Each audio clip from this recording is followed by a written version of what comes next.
John, how are you? Namaste. Sayonara. Arrivederci. Hello.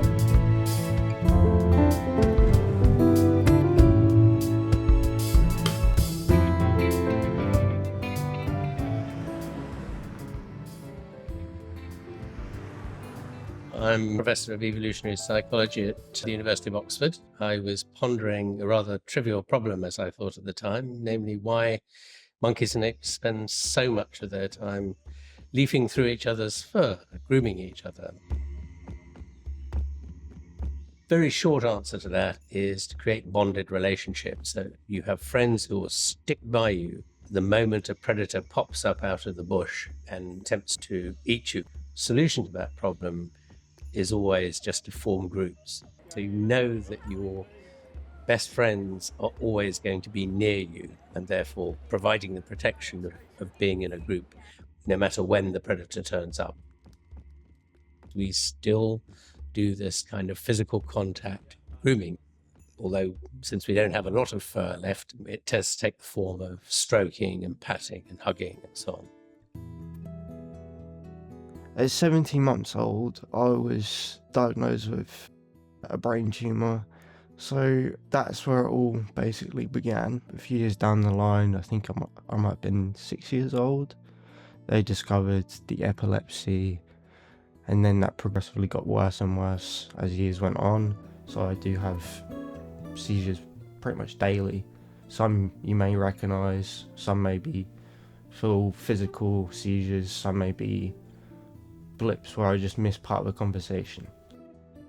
And I walked into his bedroom one day and he was fitting and I thought he was having a stroke. And my heart sunk and I called an ambulance and they came out and he was taken back into hospital again. It's weird. You'd think that the brain tumour or the hydrocephalus, because it needs a pump to keep him alive, would be the biggest challenge.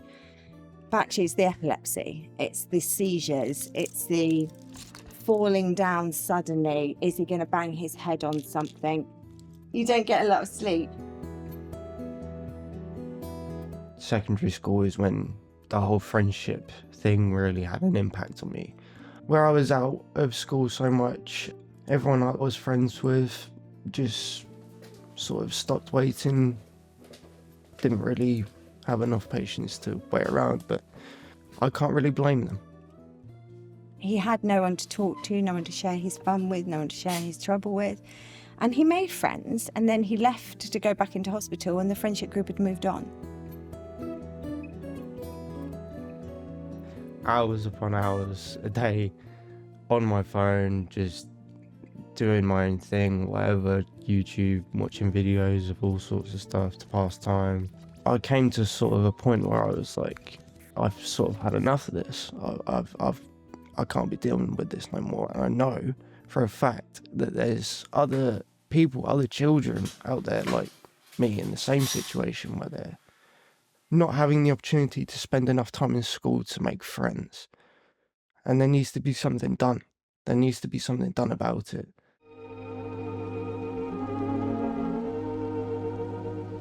Vernon's only 9 months old, but he knows that he is safe, and he is warm, and his mother loves him. And that's the best kind of a beginning any baby can have.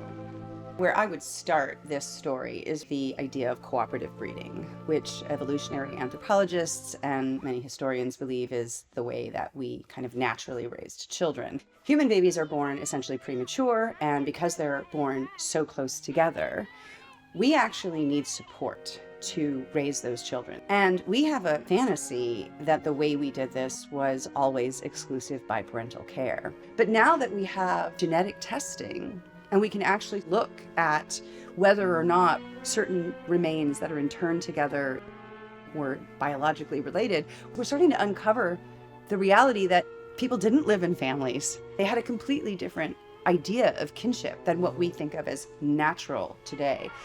So as humans, we're sort of almost wired for a kind of social organization that helps us raise our children.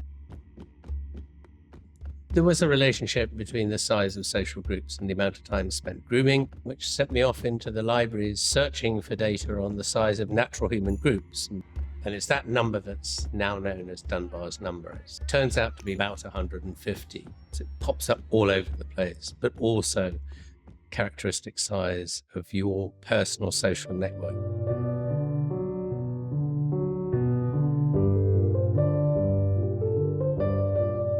So it became really, really challenging for Lewis. And then one day he had this, it really was a light bulb moment that was like, there must be other people like me around. I need to start something so we can all connect and make friends. So that's what he did.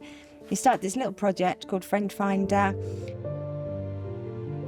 We did tiny events in the local area, inviting children that were basically in the same sort of situation, just to give them an opportunity to socialise, meet new people, and if they had something in common, that was a sort of a springboard to get their conversation going, so they could get in contact with each other, speak to each other on the daily. And as he developed friends, he became more resilient to the challenges life was throwing at him.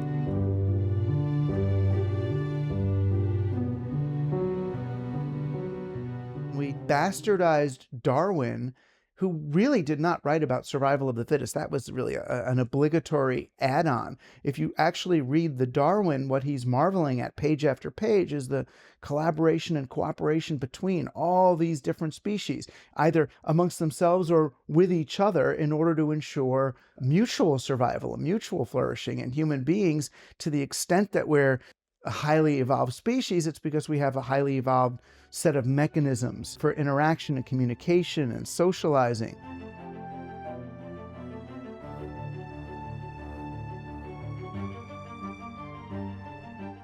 In the 17th century, life in a lot of European cities, nations, was still very local.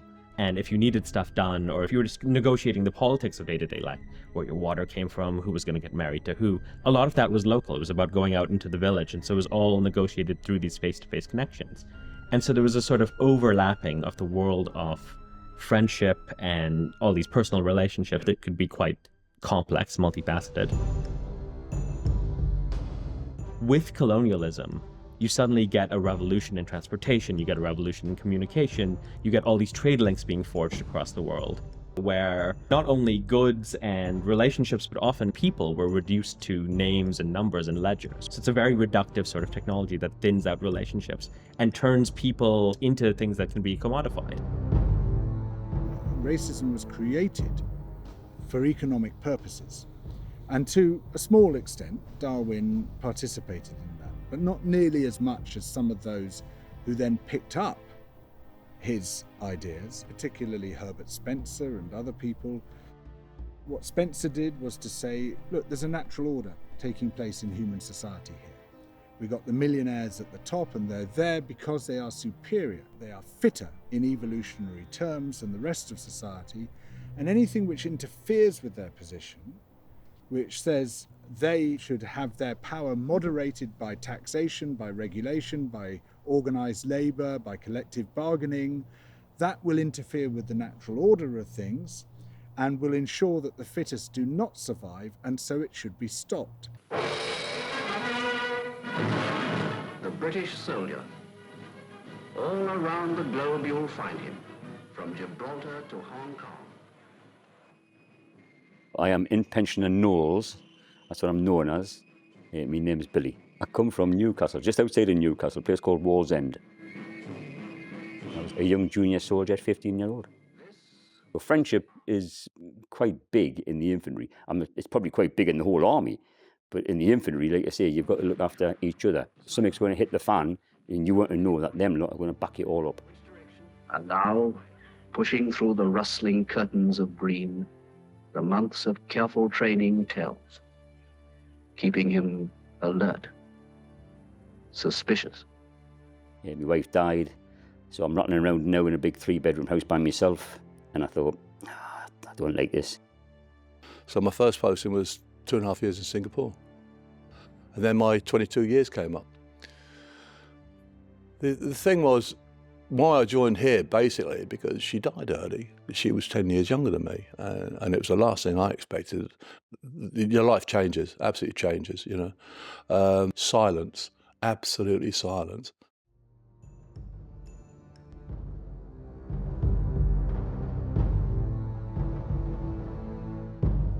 with industrialization and with the kind of growth of capitalism as a way of being in the world, people became uprooted. So you get a lot of people in the early 20th century talking about uprootedness from the land, uprootedness because of land acts, uprootedness because of work and the Industrial Revolution. Everything had changed within a really, really short period of time. The world had become bewildering, perplexing, felt very unfair.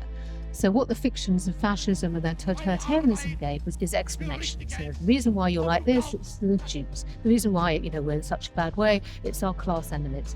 Loneliness is really part of the story of totalitarianism. You're lonely and dispossessed, therefore you're primed up to believe another narrative. And some of the things I see in this country of ours make my blood boil. I see people with foreign accents making all the money, holding jobs that belong to me and you. There's been a long march of technology, and it's had quite an effect on the way we relate to other people. The telephone, which is still quite an empathetic medium because you can detect tones of voice at the other end, but the telephone nevertheless meant that we didn't need to meet as often face to face with people. We have one in the living room, When you think of refreshment, think of the dining room, the bedroom. And then we had, in the 20th century, the era of radio and television. And what this means is that we've been on a long march of personal autonomy. Because if I wanted to be told a story, I would go to a place where people gathered to be told stories. The watering hole, later on the theatre, later on the cinema. But the 20th century, coming into the 21st century, has been a long march of autonomy of the individual.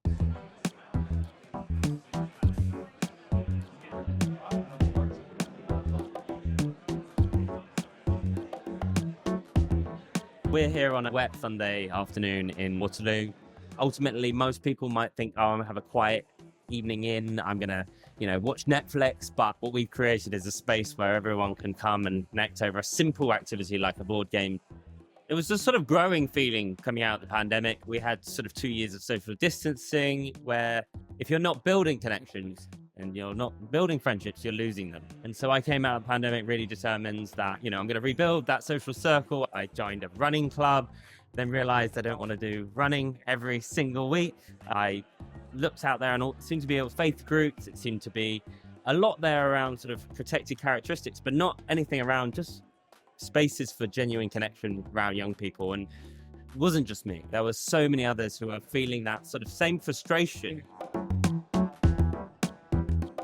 We target all of our events at young people in their 20s and 30s, and that's because we know that young people are about 5 times more likely to suffer from chronic loneliness. They might come for the first time feeling a little bit uncomfortable, unsure what to expect, but you keep coming time and again and just provide just regular spaces where those connections could build organically. Our motto is come as strangers, leave as friends. So now we have across all our channels about 35,000 members. We've seen the amazing connections blossom and friendships that make this community so special.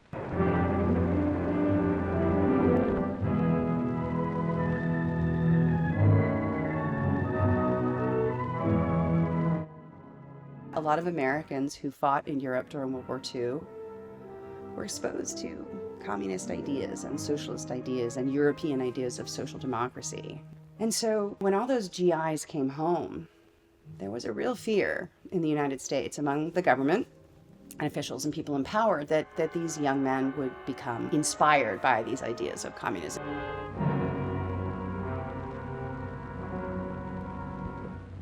The idea of everybody being more equal, racial equality, gender equality, class equality, all of those things are horrifying to Americans in the 50s. Whenever people in the United States talked about community or sharing, the first slur that would be thrown at you is, oh, you're a communist. You call this freedom, you and your jackal? Who elected you to run this community? By what right do you tell us what to believe in and where to live? We're Americans, and we believe in the freedom of the individual to make up his mind for himself. It's not the state that comes first, it's the people in it. And if you don't, let me go! Let me go!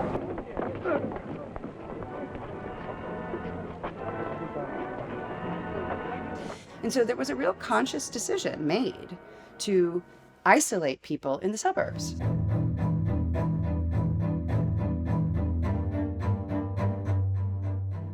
America is a country whose very landscape was rebuilt around the needs of the automobile industry. You need a car to get to work. That's not because houses and factories are naturally apart. It's because they were zoned to be apart to require the purchase of an automobile because we needed to support the auto industry in order to get people jobs because all the soldiers were coming back from World War II.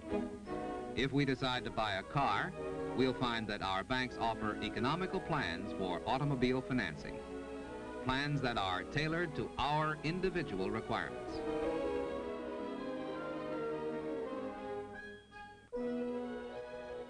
In their aid to public projects, my background in psychiatry very much directed me towards studying relationships and how we function with other people. That was a core interest of mine when I learned to do research. What we know is that people come to their primary care physicians maybe about half of the time with emotional complaints and with distress about relationships or about social isolation.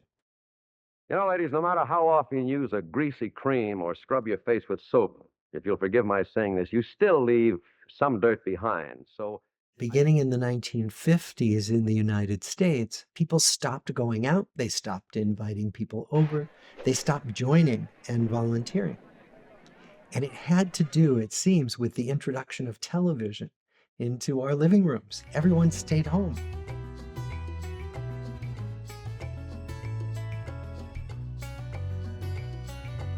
One of the founding myths of the United States, the lone frontiersman, the Marlboro man sitting alone on his horse, looking out over the landscape. These are myths, and they're myths that people use to serve their own ends, but it's not the truth.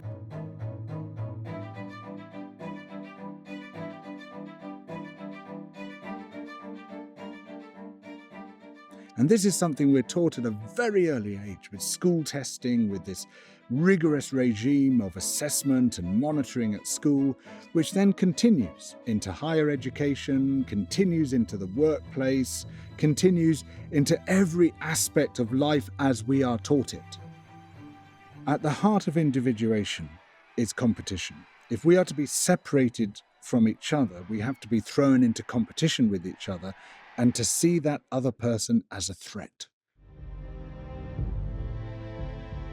The notion of human nature being competitive and individualistic has been reinforced by science and math dishonestly applied.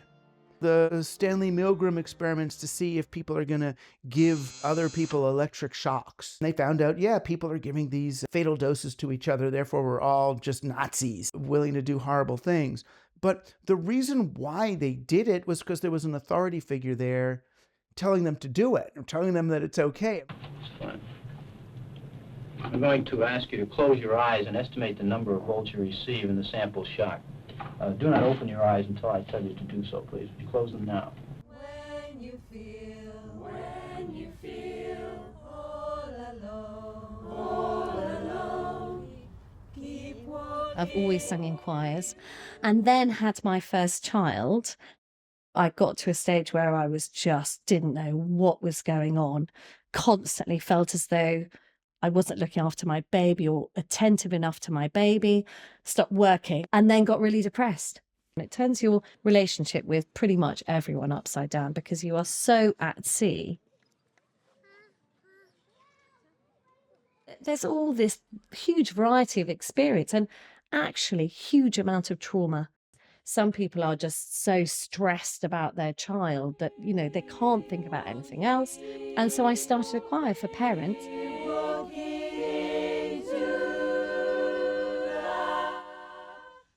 Singing, dancing and laughter predate language. So we have evolved to do these things as a collective activity. As people lived in larger groups, growing their crops, hunting, working together, they needed these activities so that they would have a common purpose.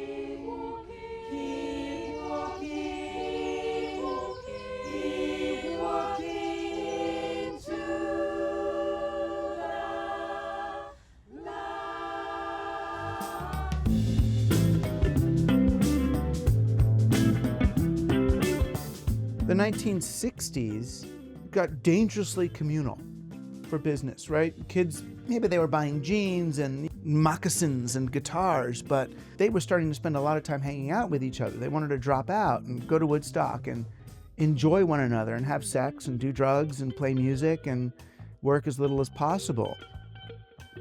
It's interesting to look at how the spiritual movement was transformed into the self-improvement and self-actualization movement. Self-actualization was something that capitalism could grab onto. Our government is too big and it spends too much. That's what led to the 1980s yuppie, greed is good culture. By the end of that decade, we got kids like me, Generation X and slackers. Because we realized what matters in life is the amount of time that you can spend in deep, crazy, weird fun with other people.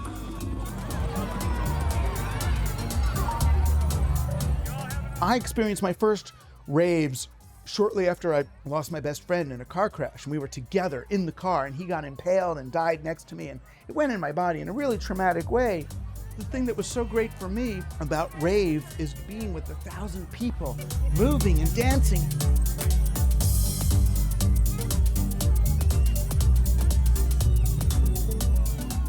When you let it go, it's so healing. And that's part of it, that we don't have these group ecstatic trance rituals to relieve our individual and collective stress. It's just getting further and further captured by the body. That's what kills you in the end. It's all this internalized stress. Starting pram chorus, parents' choirs, changed my life in a really positive way. And so then I got interested in research. And I was really surprised looking at the research. No one had looked at blood pressure and seen if singing could be beneficial for people with high blood pressure. And so I did a pilot study. But interestingly, in our post-COVID world, most people were there in person, but a few people took part via Zoom. There was no change in their blood pressure. The people there in person, their heart rate synchronized. And I think it is this biological hardwiring to sing together is really beneficial for our health.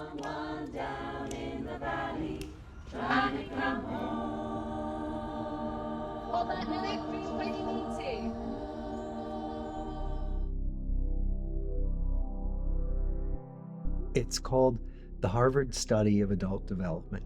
It's, as far as we know, the longest study of adult life that's ever been done. That's followed the same people through their entire adult lives.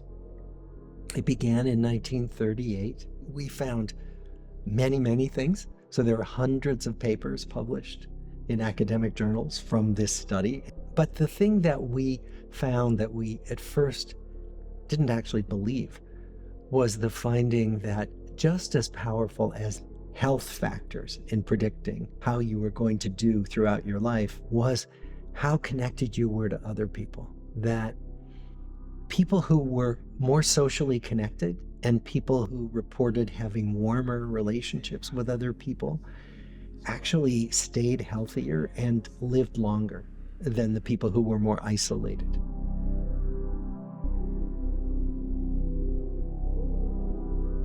I moved to London about 4 years ago, fell in love, fell out of a pandemic. I've been part of the Great London Friendship Project for about 2 years now. Pretty much, I didn't have anything else to do. So David there was on Meetup. He said, got a walk, about 12 people are coming. And then it just snowballed. It just absolutely snowballed. 2 years later, we got hundreds of people coming to a multitude of events. And it's really exhausting. I found myself in a fairly similar boat to Tom. Originally I'm from South Africa. So when I came over, I had pretty much nobody. I didn't know Tom was doing one of the pub quizzes. One of his questions, he was hiding bits of fruit somewhere on his body, and you had to pee up your nose. And I'm like, this guy is 100% my speed. Yeah. We get along well. And that pee is still there. It's still very much. Let's just have a look now. and we just sort of melted into each other, and here we are. Yeah, no, exactly. Yeah. I don't know. I feel like we're both pretty quirky people, each in our own ways. Yeah.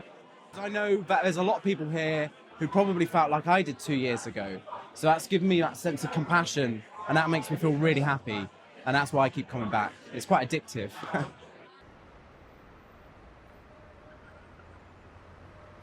We're only 20 years into the internet age. We don't really understand it. It's opened up amazing opportunities, but it's also got enormous threats to civil society. Isn't it interesting that Steve Jobs, the genius behind Apple, would not let his children use an iPad at all? What he knew was that personal contact is what makes us effective human beings. Just being in a digital relationship is not the same as personal contact, and it's profoundly narcissistic, and it's always on. So if I was bullied at school when I was a kid more than 50 years ago, it stopped at 5 o'clock in the evening. Nowadays, social media, you're bullied all night. That one's the side man, is it not? Because there's obviously a lot more social pressure from other girls, like to look a certain way and to like be going to parties and stuff. People, especially on Instagram, are mainly nice, whereas on TikTok, people are a lot more brutally honest because your algorithm shows you people you don't know, whereas on Instagram you only get like people you're following. Everybody knows that it's there forever. So I think that certain people are better at knowing to be careful than others, but it can really stress you out. If at a warring party they say, oh, we're going to film this for TikTok or Snapchat, and everybody gets up and acts like they're having so much fun, then after they're filming they sit back down and go back on their phones and don't talk or anything. I got a phone when I was 11. Every app always states like you have to be 13 or above to use the social media site. No one listens to that. Like, I even had Instagram and stuff before I was 13, and people would just put in a fake birthday and everything. But on like stuff like TikTok and stuff, there are just so many young people that have it.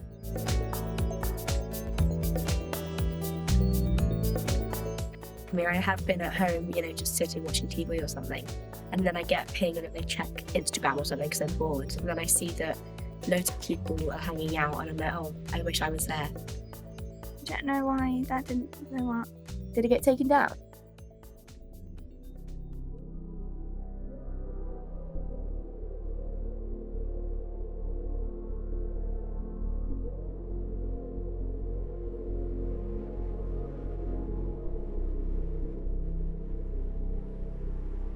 Our contact with other people as a species is decreasing, particularly over the last century. There's a sociologist named Robert Putnam who's done a lot of work on what he calls social capital, meaning how much do we invest in joining clubs, in being in sports leagues, in going to churches and other houses of worship. How much do we do that? How much do we invite people over into our homes? He went back and surveyed these same things in the beginning of the 21st century. And what he found was a dramatic decrease again. And it coincides, at least, with the advent of screens and the digital revolution. Screens aren't going away, and they're not the bad guys, but it's how we use social media that seems to be important. So if we are passive consumers of social media, often it makes us more depressed, lowers our self-esteem, makes us feel we're missing out on life. If we're more active users, that tends to boost energy, to increase feelings of connection.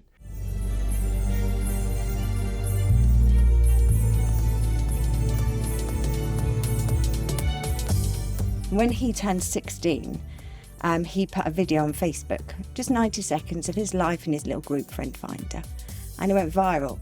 And 32 million people saw this video in a few days. And within 1 week, he'd received over 50,000 emails from other children around the world who'd been isolated by their illness or condition. What was really encouraging was doctors were emailing him to say that, I thought the cancer was the challenge, but actually it's the loneliness and the isolation. And in 2018, Lewis was actually given an NHS Hero Award.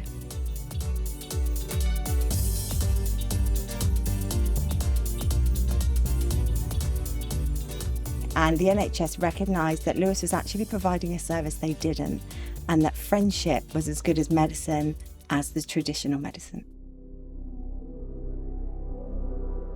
Technology robs us of community, and it does so in very specific ways. We are constantly told that time is money, and we choose privacy and convenience over community. A shopkeeper might actually tell you, oh, don't buy those tomatoes, buy these tomatoes, they're better. But the app's not going to tell you that. They're just going to sell you whatever they think that you want. If we were off those apps, hanging out down at the park, in a bar, and having drinks, and just chatting, and no phones are involved, no apps are involved, Zuckerberg doesn't make money. This is the next infinite marketplace. The internet will increase the surface area on the market and let you manipulate human beings as never, ever before. But in order to manipulate them, you need them, everyone on their own computer or on their own phone, so you can target them individually. You can have the algorithm figure out, who is that person? What do I need to put in front of Doug to get him afraid, to get him to click? And we are still living in that world.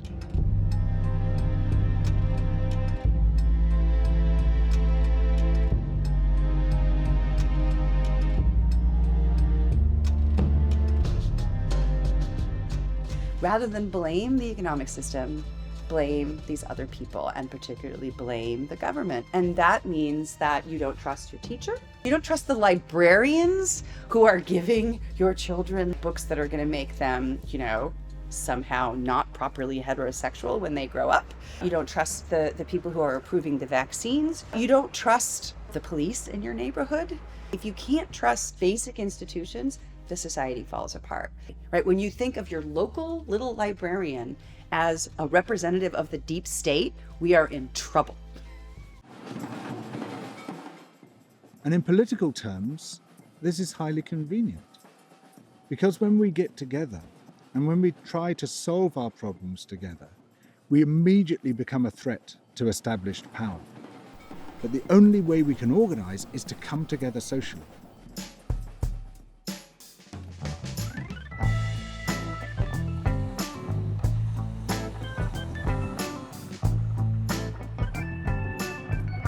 Now, at the present point, quite a few years down the line, we're doing very well.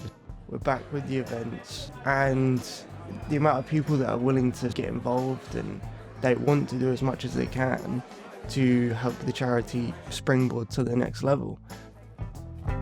We are able to start back with our main event that we do, our World with Friends prom. Imagine the wrestling ring isn't here. So tomorrow when we come in, all the tables will be ours. And look how big it is, and look how big the stage is. As soon as you step into secondary school, you can't wait until you get to year 11 and you can finish your exams and you can go to prom and socialise and enjoy yourself and have fun. I can't wait for it. Many people don't have the social skills that allow them to make friends. There's been some experimentation with a kind of cognitive behavior therapy where people learn more about social skills and learn more about what they may do without realizing it, that gives off the message to others that they don't want to socialize, that they don't want to be approached. Some people, although they long to have more connections, are actually behaving in ways that keep people away.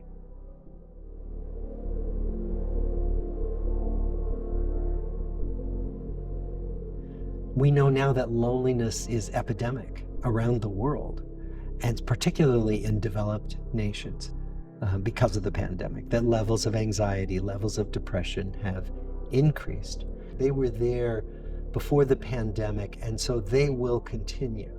So it's not clear how much recovery we'll see of mental health and how much really we're just going to see a continuation of the trends that were there before COVID.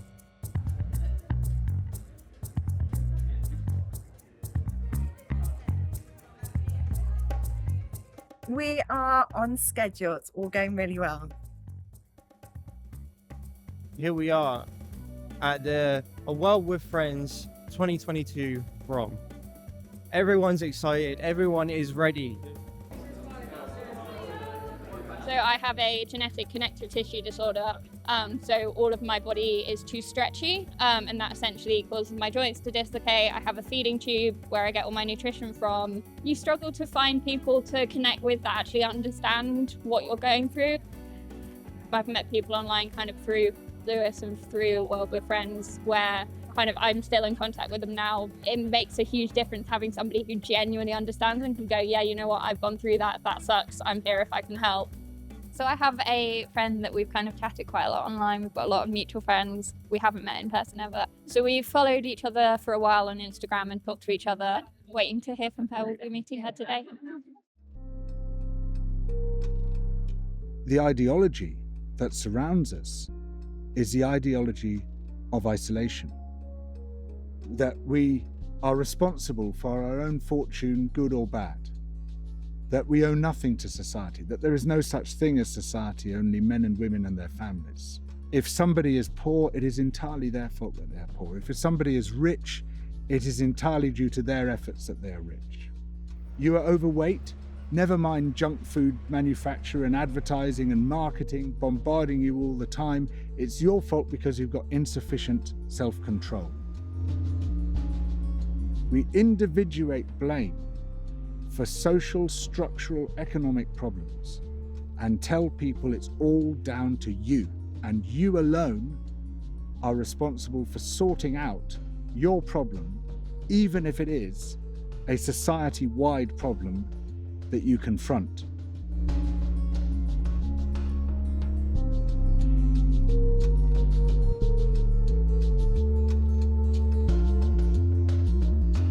We have these economic operating systems that we inherit that are based on the opposite presumption about human beings. That any form of collectivism is going down to the least common denominator, that unions support the lazy, that churches, well, they have to accept everybody. You know, they're going to be horrible people in a church, so you don't want to go there. Losers are going to the church or the synagogue. Then you get to be a winner, but winning is defined by the extent to which you can isolate yourself and rise above everybody else. And you end up, you know, really unhappy.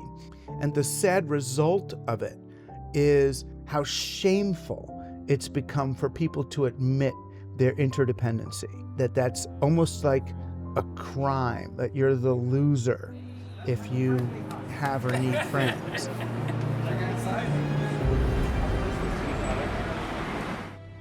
So what we've ended up with is a situation where public politics in a sort of liberal order is based around these kind of core human essences, rationality, dignity, all these sorts of things.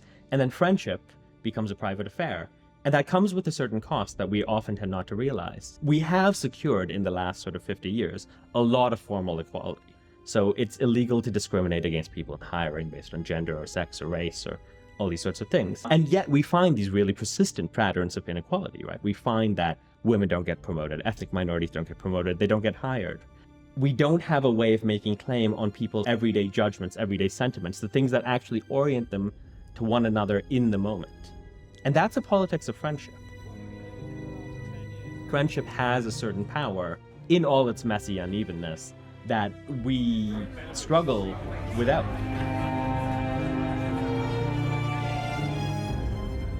To be held positively in the minds of others is crucial, but also literally to be held by others. That's fundamental to our sense of ourselves as part of a community. These things release oxytocin, they release endorphin, they're really important for our well-being.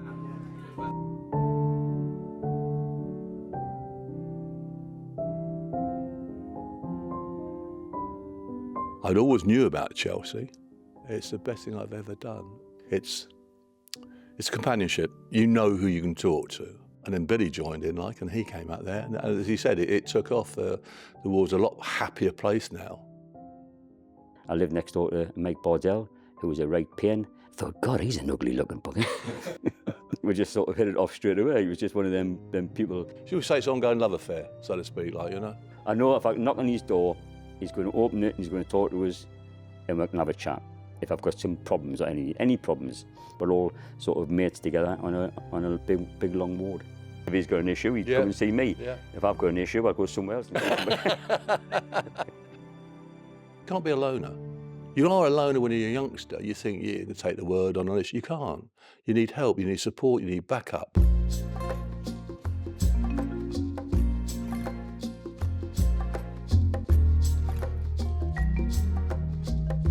We really can do much better if we think about connection between us.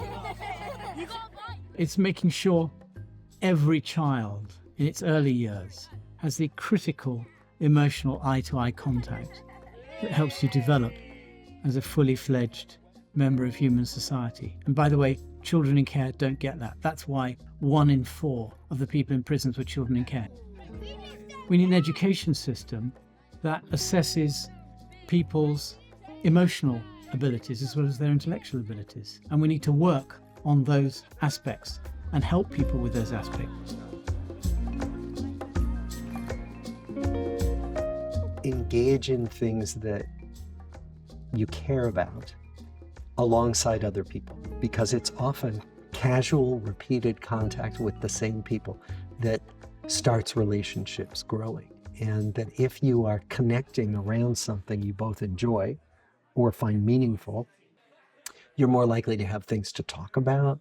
You're more likely to have reasons to connect with each other, to cooperate. And that begins to build relationships.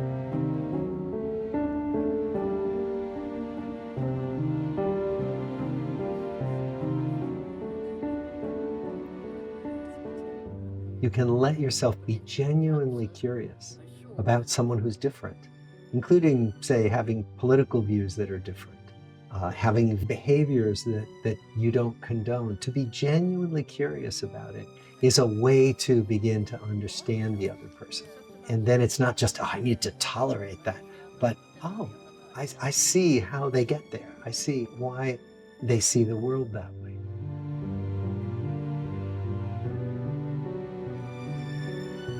We really need to have a new definition of the family for the 21st century. Let's not only think about our immediate biological kin as our family. Let's think about how our children can spend more time with their aunts and uncles and grandparents and godparents and family friends. We just have to let go of the idea that being a mature adult means having your own flat and your own car and your own independent space. It reduces the epidemic of loneliness and isolation. It reduces inequality because we're sharing resources among a wider number of people. If we shared heating and cooling with a greater number of people, just that in and of itself is going to have a huge impact on the climate. Cars are another thing very easily shared. It's a small change. It sounds really unconventional, but people have been doing it for thousands and thousands of years. It is actually the most natural thing that we can do. We would actually be happier people. I know the last 2 years have been really difficult for everyone, but for the first time, the whole world got to realise what it's like to be isolated and alone. Many of you here know what the feeling's like, as that's your everyday life. So I really want to thank you for coming out and being here together. The last 2 years may have been full of isolation and rules, but tonight there are no rules. Welcome to prom and welcome to a world with friends.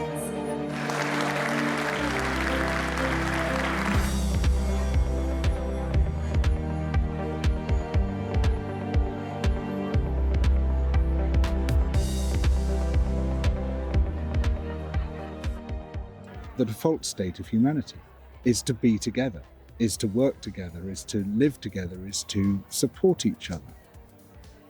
That shouldn't be a weird or a radical statement, but from the position that we find ourselves in countries like mine, it seems completely alien and exotic.